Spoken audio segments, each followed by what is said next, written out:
Assalamualaikum warahmatullahi wabarakatuh. Alhamdulillah, alhamdulillahilladzi ma asbaha jazil syukri alaiha bikathirin min ni'am khosatan min al-iman wal islam wal ihsan wal ikhlas hatta nastami'a bi hadzal masjid dari sholatil maghribi wa sholatil isya'i jama'atan wa jama'ana bi si'atin wa afiyatin wa ridwain wa taufiqin wa rahmatin wa barakatin min Allahi azza wa jalla. Sholatan wa salaman ala nabiyyina wa rasulina karim wa huwa Muhammadun sallallahu alaihi wasallam wa ala alihi wa sahbihi wa sahbihi wa tabi'in wa tabi'ahum bi ihsanin ila yaumil amma ba'du. Jamaah sholat maghrib dan sholat isya yang dirahmati dan diberkahi oleh Allah Subhanahu wa taala. Mari kita awali kajian kita dengan sambil membaca basmalah. Bismillahirrahmanirrahim. Dalam kitab Hayat Sahabat ada kisah-kisah yang mungkin dianggap jenaka dan lucu dari para sahabat yang sering diceritakan oleh Rasulullah SAW. Di antaranya ada sahabat namanya Nu'aiman bin Ibnu Amr bin Rabi'ah atau yang dikenal dengan nama Nu'aiman. Nu'aiman ini adalah sahabat yang dikenal oleh Rasulullah sebagai sahabat yang lucu, jenaka, usil, dan sering terjahit orang. Nah, di antara yang sering dikerjain itu ya Rasulullah sendiri. Sebelum beliau mengenal Rasulullah, sahabat Muhammad ini adalah dua yashobul khomr, pecandu narkoba. Sekarang dulu pecandu alkohol, suka minum khamr. Karena kita tahu ketika awal Islam, khamr itu kan belum haram. Sampai kemudian ada 3 kali ayat pun. Yang pertama ayat Yasaluna anil khamri wal maisir qul bihima itsmun kabir wa manafi'u linnas wa itsmuhuma akbaru min naf'ihima. Ayatnya masih bertanya tentang khamr dan judi, dosa besar tapi orang mata, itu marah. Ayat yang kedua bahwa boleh mabuk tapi ketika mabuk harus sholat. Wala taqrabus sholata wa antum sukara. Larangannya itu baru sebatas pokoknya ya sholat pokok tapi harus sholat. Karena nanti kalau sholat bacaan salah. Anak kudunya membaca kabur, para kudu mata kubur dibaca kudu mata kubur. Wala itu apa itu menjadi wala itu apa itu aku enggak ada kajian tapi mana baru kemudian ketika ayat yang terakhir sudah terkait nama khomru wal maisiru wal ansoru wal aslam rizum min amal syaitan baru qat'i khomr. Sahabat Nu'aiman ini, beliau merupakan sahabat yang dulu sukanya mabuk. Karena memang banyak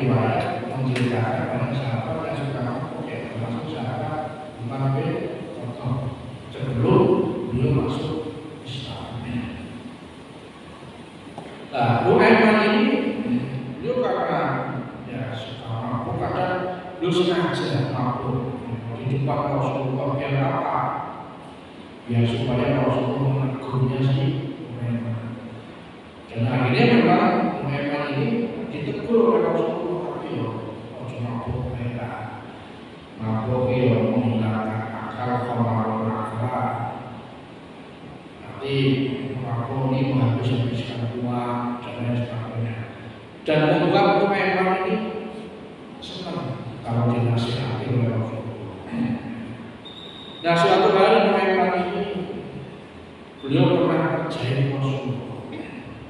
Rasulullah pada waktu itu sedang sedih, ditinggal oleh istrinya, yaitu Ibu Siti Khadijah radhiyallahu anha, dan ditinggal oleh pamannya yang namanya Abu Thalib. Maka kemudian dinamakan dengan Amul Husni atau tahun kesedihan. Nah, pada waktu itu ketika lagi sedih-sedihnya ini, Nuaiman ini ceritanya menghibur Rasulullah. Lalu beliau menghibur tapi dengan cara jahit Kanjeng Nabi. Beliau mendatangi wajah Zaid bin Sabit.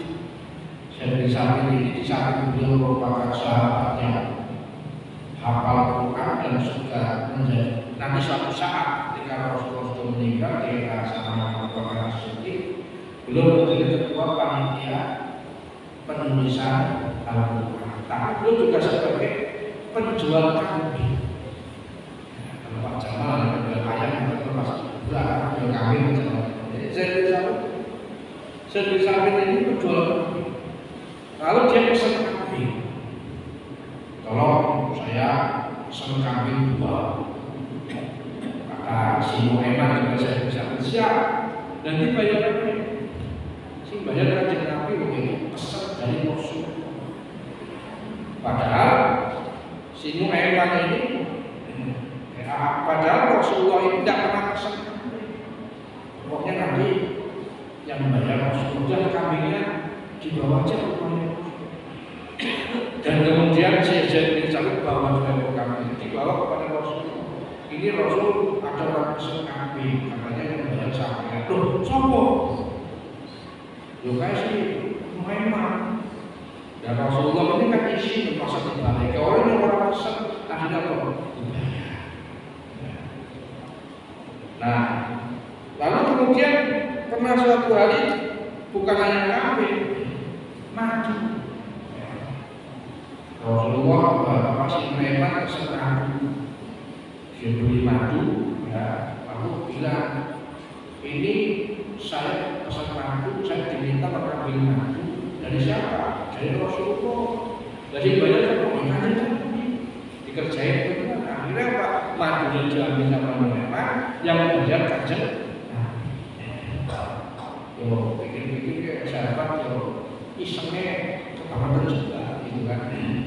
Nah, pernah juga Nuaiman ini bersama dengan sahabat Abu Bakar As-Siddiq. Beliau suatu hari berdagang ke Syam atau Syria. Sahabat Abu Bakar ini mengajak Nuaiman dengan sahabat yang lain. Nah, kemudian sahabat yang lain ini beliau termasuk sahabat yang amanah. Nanti namanya adalah si Bashir. Si Bashir ini termasuk sahabat yang amanah. Kalau dia itu menjaga hartanya sahabat Abu Bakar begitu sangat amanah sekali. Sehingga kalau ada yang minta, kalau bukan sahabat Abu Bakar yang minta, maka si Bashir ini gak mau ngasih apapun yang terjadi. Nah, suatu hari Nuaiman ini kelaparan. Sahabat Abu Bakar lagi di pasar, lagi di Syam, lagi dagang. Dan Nuaiman ini kemudian beliau ngomong sama sahabat Abu Bakar, saya itu sudah lapar. Ya udah minta aja kasih. Ya, lalu kemudian Nuaiman ini pergi ke si Bashir. ini saya udah lapar banget sih. Saya tadi katanya kata sahabat Abu Bakar, saya minta makan sama jenengan. Basir menjawab, enggak bilang sahabat Abu Bakar sama saya. Dan tadi bilang sama saya enggak percaya. Pokoknya, ya, kalau bukan sahabat Abu Bakar yang bilang, saya enggak mau kasih makanan atau apapun bentuknya sama Bapak. Banget amanahnya si sahabat Basir. Akhirnya dikasih. Muhammad dalam keadaan kelaparan. Awas kalau kata si Muhammad tak terjadi. Nah, di pasar pada waktu itu kan banyak perdagangan budak. Jadi di pasar itu bukan hanya kambing atau onta atau binatang ternak yang dijual, manusia pun dijual. Karena masih berlaku hukum perbudakan. Muhammad pada waktu itu nawar ini budak ini boleh betul 600 dirham. Ya mungkin sekarang kira-kira 600 juta. Parah ya. Akhirnya dia siaran. Siarannya apa? Saya juga punya budak. Nek budakmu kira-kira ana sing 300, ana sing 200, nyong punya budak regane 20 dirham. Murah banget. Tapi ada kelemahannya budak saya. Apa kelemahannya? Suka membantah. Apa yang kalian sampaikan sama budak saya ini nanti kalian akan dibantah. Di mana budakmu? Nah itu si Basir turunnya. Kenapa yang Basir itu lagi jaga hartanya sahabat Abu Bakar. Akhirnya kemudian Nuaiman ini dapat uang sebanyak 20 dirham dan orang-orang kemudian datang kepada si Basir, diambil sama orang-orang ini. Dan kemudian Basir mengatakan, kamu kan budak, ayo ikut saya. Loh, saya orang merdeka, enggak kamu budak. Nah, betul kan apa yang dikatakan Tuhan itu, kamu suka membantah. Akhirnya Nuaiman ini diperban mulutnya dari gak bisa ngomong, dimasukkan ke dalam keranda. Dijual sama si Muhammad. Berarti ngerjainnya luar biasa si Muhammad. Jadi zamannya Harun al-Rasyid, Khalifah Abbasiyah mirip sepertinya si Abu Nawas. Jadi ternyata gambaran seperti Abu Nawas ini juga ada pada zaman Rasulullah. Namanya si Muhammad. Ngerjainnya luar biasa. Lalu ketika kemudian si sahabat Abu Bakar selesai dagangan, dia kembali ke tempat tadi beliau menitipkan barang dagangan dan harta benda sama si Basir dan Muhammad. Basir itu dijadikan budak. Loh, kok saya jadi budak? Dia nggak tahu. Ya, siapa yang menjual dia? Ya tahu juga. Silakan aja dibebaskan. Orangnya mana? Itu yang beli itu. Akhirnya kemudian sahabat Abu Bakar datang ke sana, niatnya bagus, saya mau membeli budak ini. Ya nggak apa-apa. Berapa kamu mau nawar? 200 dirham. Berarti kan mau tubuhnya 20 dirham. Akhirnya kemudian dibayar dengan 100 dirham. Akhirnya yang Basir bebas. Setelah bebas, ngomong sama Muhammad, sampai mana aja. Ngerjain aku nggak salah. Aku jalur makan, ya jalur makanan sama orang kayak kita kerjain. Ini nakalnya sih sahabat namanya suka kerjain. Suatu hari Muhammad ini meninggal dunia. Ya. Rasulullah juga kaget. Innalillahi wa inna ilaihi raji'un. Orang kocak, orang yang suka kerjain orang, ini ternyata umurnya tidak panjang. Ya. Beliau meninggal. Nah, ketika meninggal dunia Rasulullah penasaran sama Muhammad itu. Kata Rasulullah, ceritanya itu nanti suatu saat saya ingin tahu.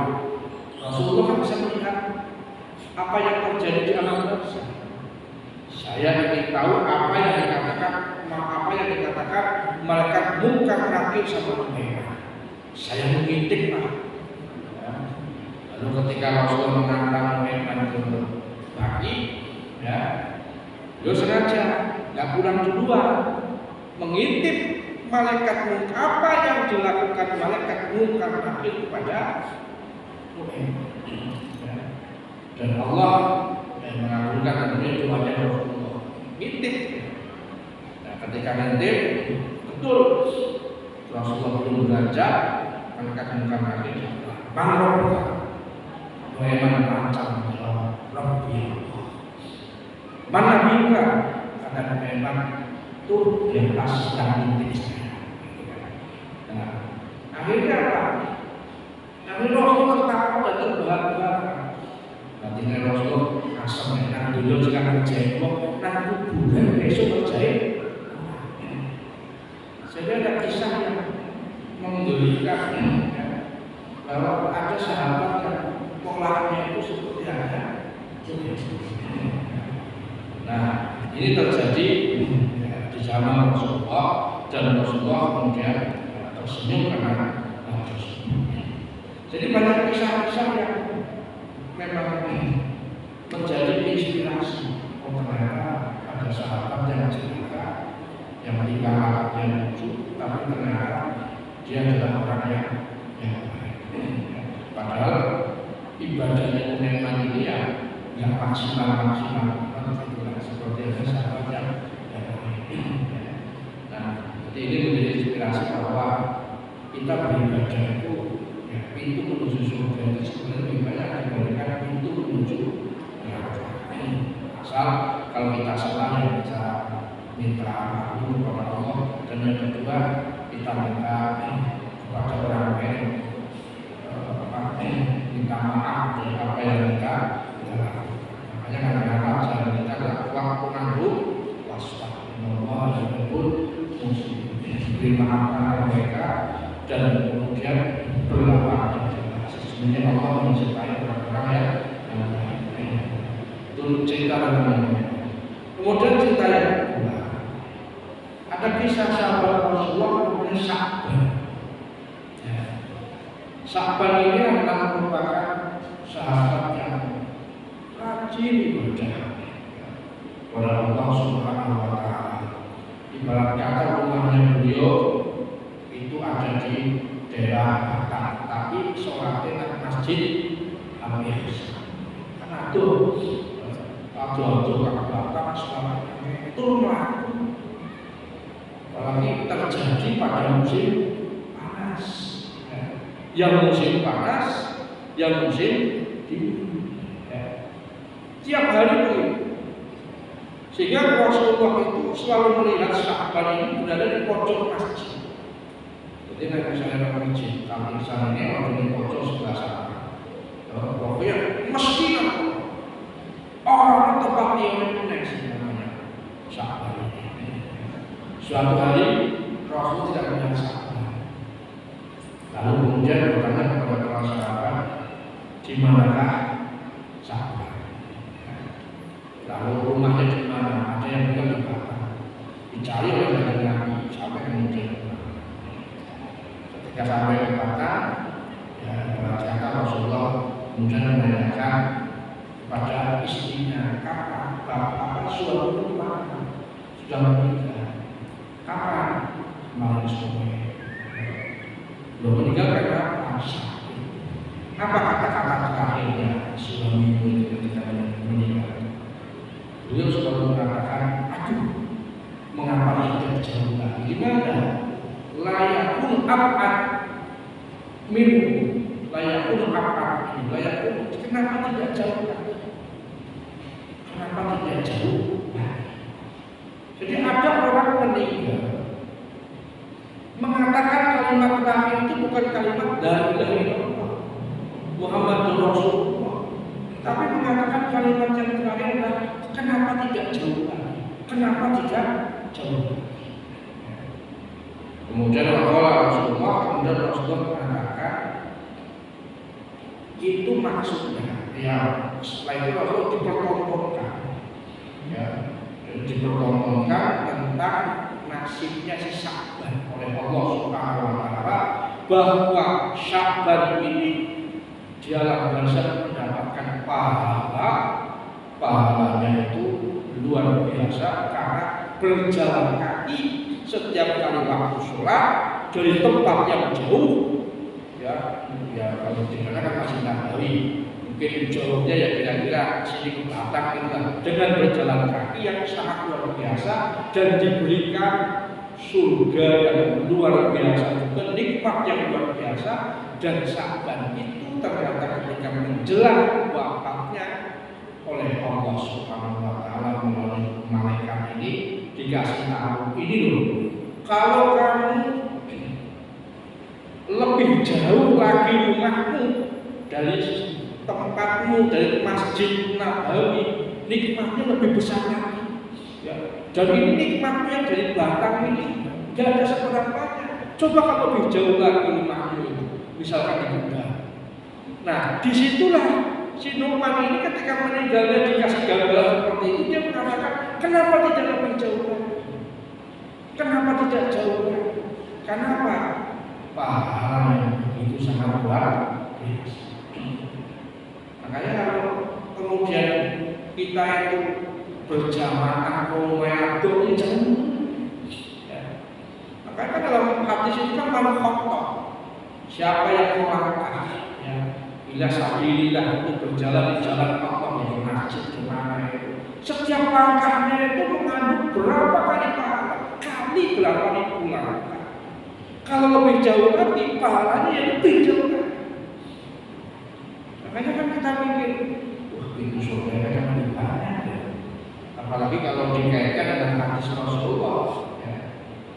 Paman hama, siapa yang berniat, fa'amilaha, paman hama, falam yakmalha, kata Allah hasanatan kamilatan. Siapa yang berniat lalu tidak pernah diamalkan, maka Allah catat bagi orang itu satu kali kebaikan. Ini kan hadisnya kursi. Ada lagi waman hama sayyi'atan falam yakmalha, kata bahwa hasanatan kamilatan. Demikian juga sebaliknya, siapa orang yang berniat jelek, niat jelek, tapi niat jelek itu tidak pernah dilakukan, tetap dicatat oleh Allah dengan satu kali kebaikan. Enak jadi manusia. Niat elek untuk pahala kalau tidak pernah dilakukan, niat baik tidak pernah dilakukan juga mendapatkan satu kali kebaikan.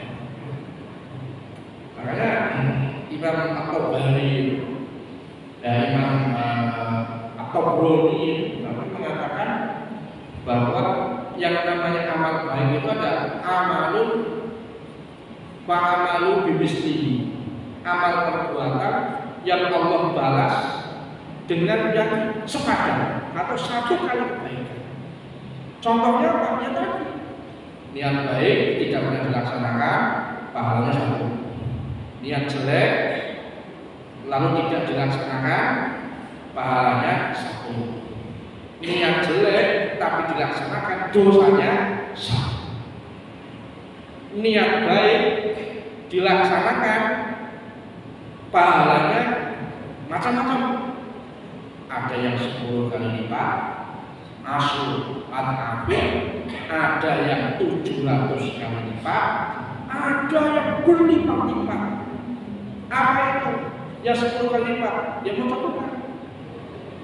Manqura harfan min kitabillah bayun aku aswatu at-afir. Siapa yang membaca satu huruf dari Al-Quran, Allah lipat gandakan menjadi 10 kali kebaikan. Wala akun alif lam akun, walakin alifun akun, walam akun, lamimun akun. Jadi kan masuk alif lam pahala lebih tentu. Nek kahaya ain sot pahala itu ka ya ain sot saka. Ini kan yang sudah dikasih tahu oleh Rasul. Kalau alif lam mim sot alif lam mim sot patah. Dan satu juz, ya udah itu. Satu makro itu. Imam membaca suratan, berapa itu hurufnya? Itu. Jadi kenapa potensi kebaikan itu lebih banyak? Seperti ada Sya'ban ini. Jadi Sya'ban itu ketika mau meninggal itu istrinya heran. Kok mau meninggal kok kenapa ratu ya mau silaturahmi, ya mau silaturahmi orang la ilaha illallah Muhammad Rasulullah. Makanya kita kadang nggak boleh sekutu sama orang. Kalau ternyata kau meninggalnya tidak la ilaha illallah Muhammad Rasulullah, ya. Karena ternyata barangkali gitu kan, ada orang seperti ada Sya'ban diperlihatkan oleh Allah gambaran ke depan bahwa engkau di surga itu ini loh dapat pahala sekian. Kamu udah jauh dari belakang, kamu dapatnya sekian. Coba kalau jauh lagi, iya. Coba kalau jauh lagi, iya jauh lagi. Ini kalau dalam istilah kehidupan sehari-hari kan mendigo, atau mungkin dia jaga harus wis apa aja ya, wis tua, wis lawe, mungkin wis dianggap wis orang tua itu kan kadang penyakitnya kayak suhu itu kan kadang ngomongnya lindu, kelantur. Ya sama seperti halnya Imam Ahmad bin Hanbal. Ya. Ketika menjelang meninggalnya itu, beliau mengatakan, lah, anaknya Ahmad bin Hanbal, namanya Muhammad, mengatakan, ayah, la ilaha illallah, la. Ayah katakan la ilaha illallah, jangan tidak. Orang awam ketika melihat itu kan mengatakan menolak. Ketika kul ayah la ilaha illallah Muhammad Rasulullah, ayahnya cuma bisa menyatakan la, tidak. Ternyata apa? Ketika itu, ya, jadi sakaratul maut yang menghambal itu sama seperti Rasulullah bisa ngomong gitu. Sakaratul maut kita kan nggak sadar. Ketika mengatakan la itu, lalu kemudian suatu saat beliau agak sadar dan tanya, ayah kan seorang imam madhab dan ahli hadis. Kan Hambali itu kan urutan nomor 8 kalau sama hadis itu. Ya, Bukhari, Muslim, Abu Dawud, Tirmidzi, Nasai, Ibnu Majah, Imam Malik, Ahmad.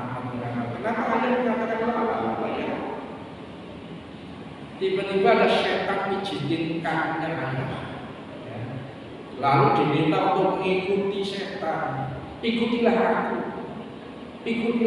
jangan ikuti malaikat, ikuti aku. Ayah mengatakan la, tidak mau. Ternyata Ahmad melihat iblis atau setan yang ingin mengganggu dia supaya tidak mengatakan kalimat la.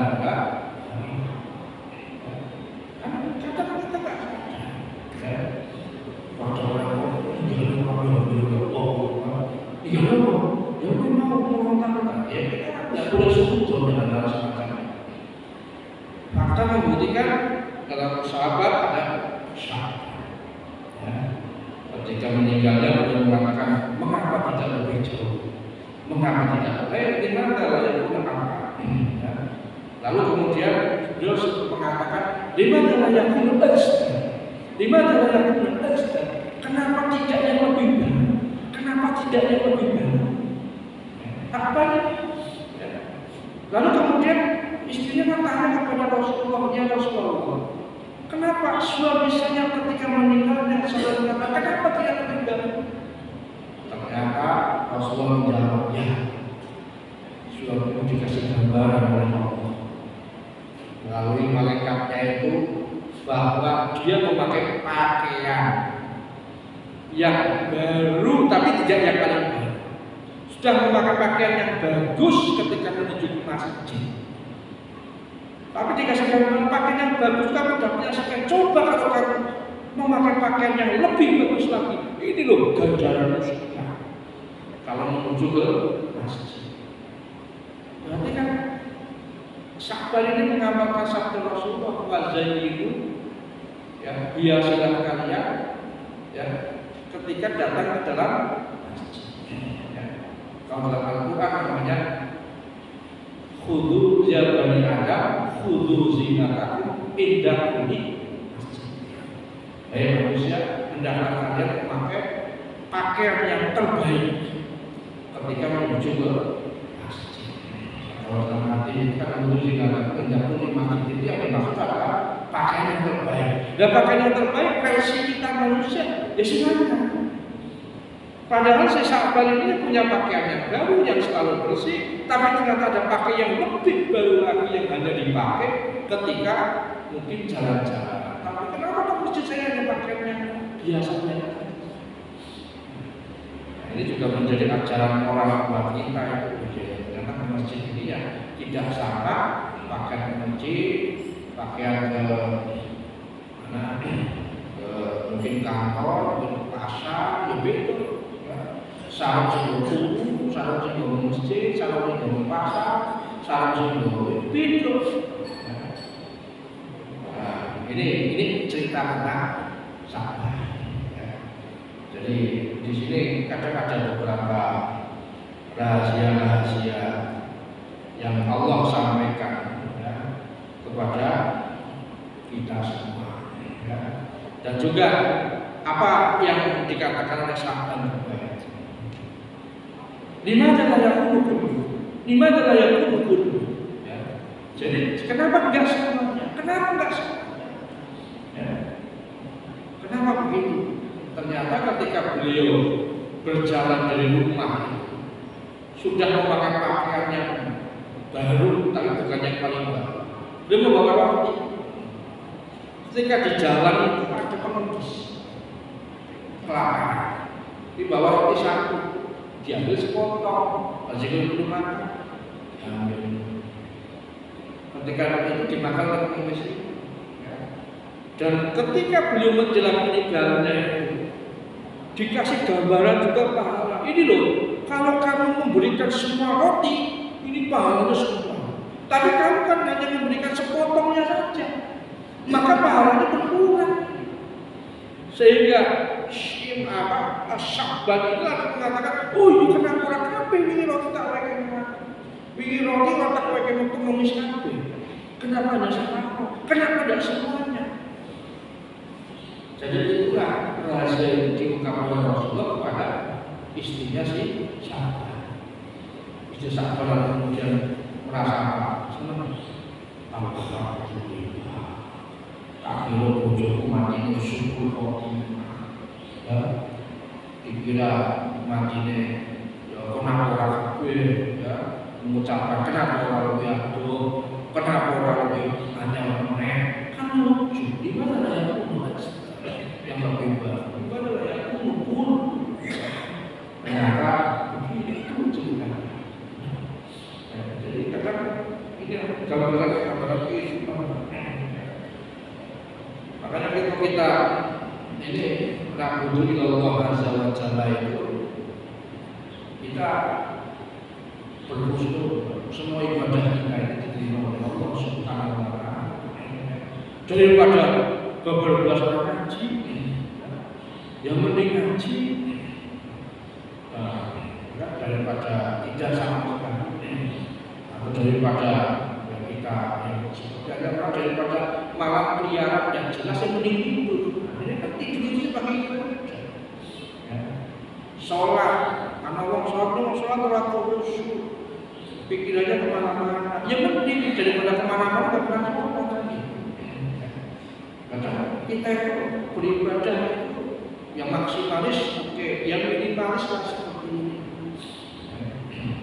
Daripada kita kemana-mana. Karena dalam Al-Quran itu terkait dengan khusyuk bagi orang-orang yang mati akan calon masuk surga. Saudara ini bukan apa-apa. Ini tidak akan diselami.